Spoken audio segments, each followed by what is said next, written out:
పరమాత్ముడైన భగవంతుని పూజించడానికి 8 రకాలైన ప్రధాన పుష్పాలు ఉన్నాయని మన ఋషీశ్వరులు మునుపుంగవులు గ్రంథాలలో వివరించున్నారు. వాటి గురించి మనం తెలుసుకుందాం. భగవంతుని పూజించడానికి, అర్చించడానికి 2 పద్ధతులు ఉన్నాయి: సగుణము, నిర్గుణము. నిర్గుణ పూజ సాధారణ ప్రజలకు సులభ సాధ్యం కాదు. సగుణ పూజ ద్వారా అంతఃకరణ శుద్ధి నిందిన వారికే అది సాధ్యపడుతుంది.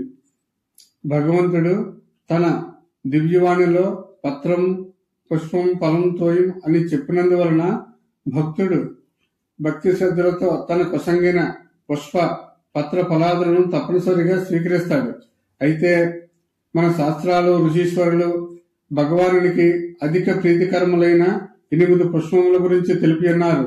అవి అహింస, ఇంద్రియ నిగ్రహము, సర్వభూతదయ, క్షమ, తపస్సు, ధ్యానము, సత్యము అనే విశేష పుష్పాలతో పూజించాలని పేర్కొన్నారు. వీటి గురించి తెలుసుకుందాం. అహింస అనగా మనోవాకాయముల ద్వారా ఏ ప్రాణికిని బాధ కలిగించకుండా ఉండుట. ఇంద్రియ నిగ్రహం అనగా ఇంద్రియాలను తన స్వాధీనంలో ఉంచుకోవుట. సర్వబోధదయ అంటే సకల జీవరాశులందు దయ కలిగి వాటి మేలు కొరకు ప్రయత్నం చేయడం. క్షమా పుష్పం అనగా క్షమించే స్వభావం కలిగి ఉండటం. శాంతి అనగా శాంతి స్వభావంతో కలిగి ఉండటం.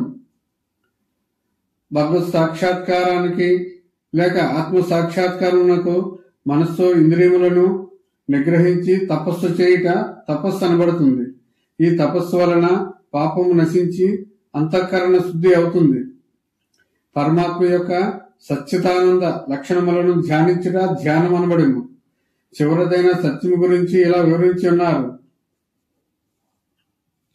భూత, భవిష్యత్, వర్తమాన కాలాలలో నిత్యమై అఖండమై ఏ పరబ్రహ్మం కలదో దానిని సత్యమని చెప్పుదురు.